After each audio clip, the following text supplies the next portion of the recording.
অনেক অনেক অনেক আল্লাহ মেধা দান করতে হাফেজ, মুহাদ্দিস, মুফতি, সাহিত্যিক, লেখক, তাফসীর, ওয়াইজি, তিনি একজন ভালো তর্কবিদ, একজন মুনাজির।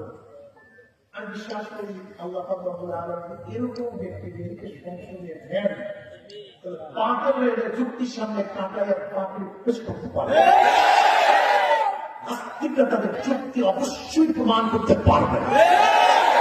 আমার ইসলাম হুকুমত কায়েম হবেই হবে ইনশাআল্লাহ।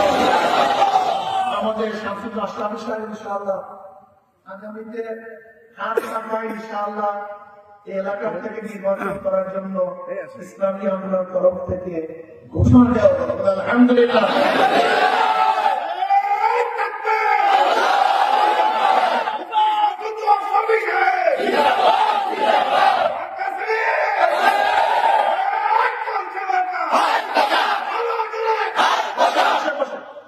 আর এই তরিকার যারা